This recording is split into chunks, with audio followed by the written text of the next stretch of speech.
The penthouse atop the Waldorf was silent, save for the rhythmic ticking of a grandfather clock and the distant, muffled siren of a New York night.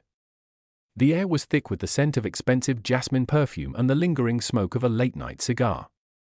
Frank Costello lay in his expansive silk sheets, his eyes closed, his breathing deep and even. Beside him lay Adriana, a woman with the face of an angel and the tactical mind of a professional assassin. She was the gift sent by the Genovese family to celebrate a supposed peace treaty, but she was carrying a payload far more dangerous than any bomb. Tucked beneath the lace of her lingerie was a microscopic, state-of-the-art wire, broadcasting every sound in the room directly to a federal surveillance van parked 3 blocks away. She waited until she was certain Costello was in a deep sleep, her fingers inching toward the nightstand where his personal ledger, the one containing the names of every bought judge in the city, lay unguarded, but just as her fingertips brushed the leather cover, a hand as cold as marble clamped around her wrist. Adriana gasped, her heart hammering against her ribs like a trapped bird. Costello didn't bolt upright, he simply opened one eye, his expression as calm as a predator watching its prey stumble into a snare. He didn't reach for a gun. He didn't call for his guards. He slowly sat up, still holding her wrist with a grip that felt like a steel shackle. "The jasmine is a nice touch, Adriana," Costello whispered, his voice a Don Girouku, a chilling rasp that filled the dark room. "But you're breathing too fast for someone who is supposed to be dreaming. And the red light on your collarbone? It's blinking. You should tell your friends in the van that the reception is about to get very, very bad. If you are watching this and you think Costello just got caught with his guard down, then you are about to witness the ultimate intimate audit. Most men lose their heads when a beautiful woman enters their bedroom. Frank Costello uses his bedroom as a laboratory for loyalty. We are breaking down the lover's trap, the moment where the hunter realizes she's been living in a cage from the second she walked through the door. How did Costello know she was a Fed-contracted spy before she even took off her coat? Why did the audio feed in the FBI van suddenly switch from Costello's breathing to a recording of Adriana's own secret meetings with the Genovese family?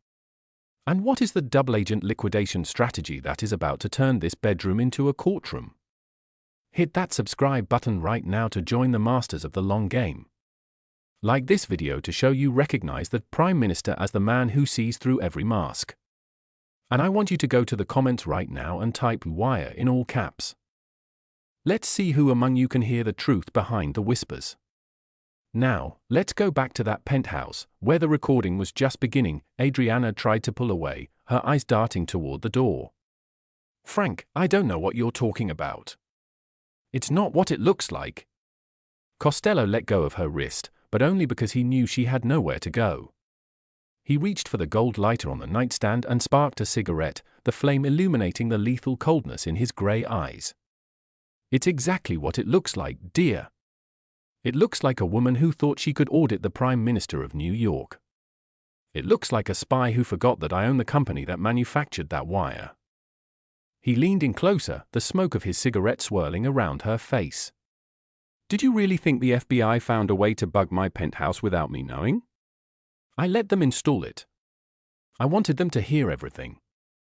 But what they're hearing right now isn't me talking in my sleep.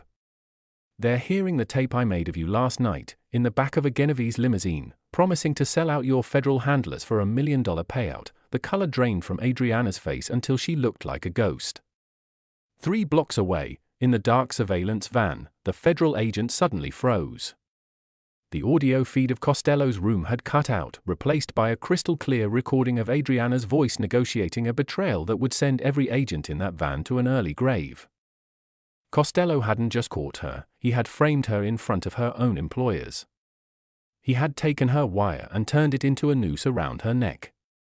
"You see, Adriana," Costello said, standing up and putting on his silk robe, "the FBI thinks you're a traitor. The Genovese think you're a failure. And I think you're an opportunity." He walked over to the window, looking out at the city he ruled. He didn't have to raise his voice to command the room. The power radiated from him like heat from a furnace. He had audited her life, her debts, and her secret ambitions before she had even stepped into the elevator. He knew about her sister in Chicago. He knew about the gambling debts her father owed to the mob. He had turned her into a weapon and then pointed that weapon back at the very people who had sent her.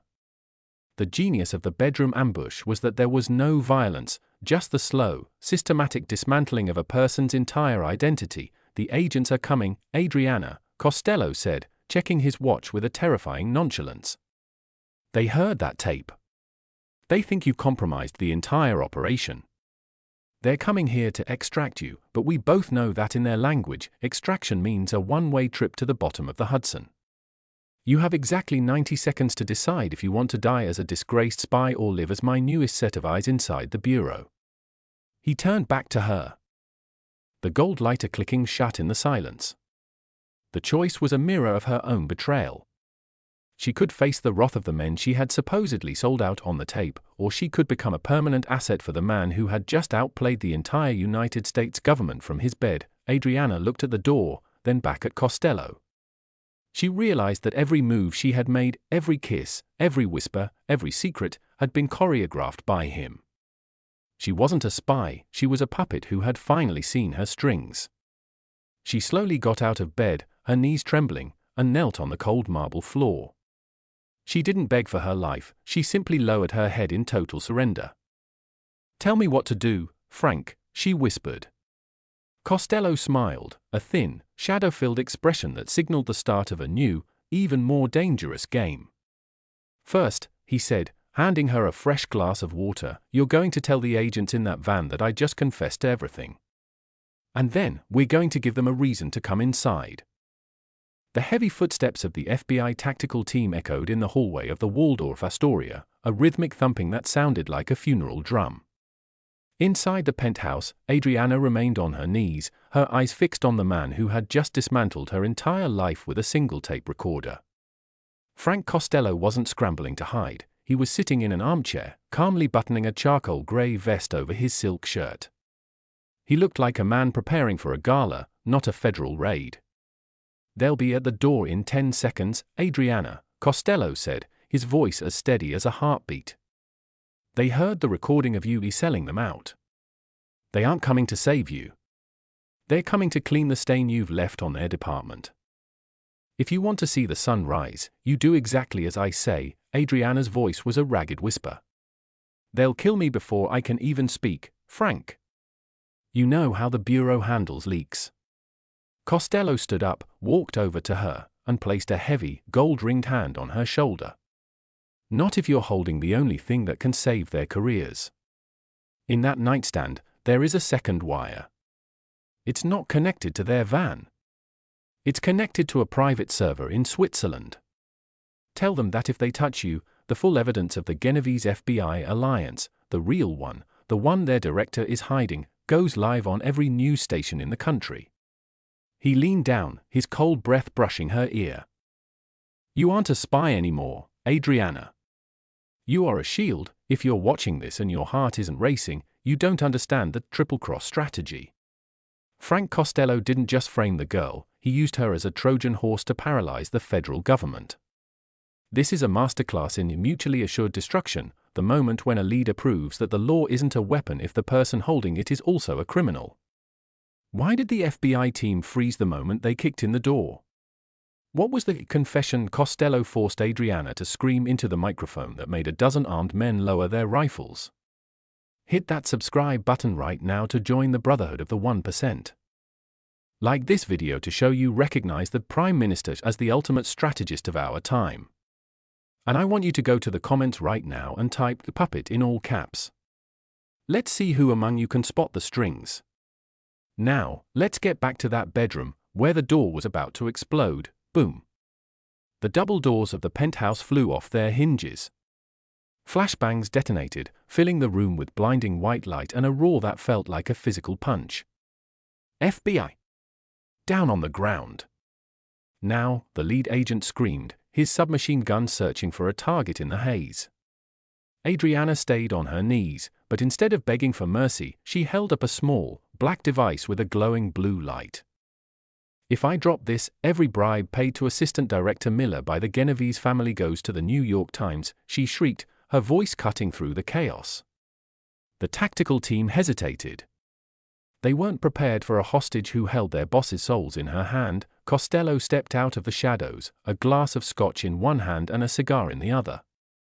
He didn't raise his hands. He didn't even stop walking. He moved through the team of armed men as if they were nothing more than furniture. "Gentlemen, you're late," Costello said, exhaling a plume of smoke.